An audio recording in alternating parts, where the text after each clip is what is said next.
Hi guys! In this video, we're gonna learn how to add friends on BeReal.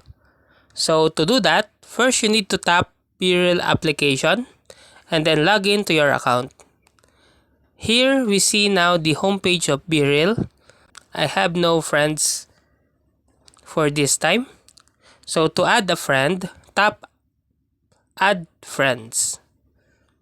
And in here, tap add or search friends.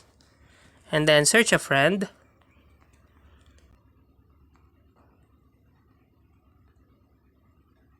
And then tap add.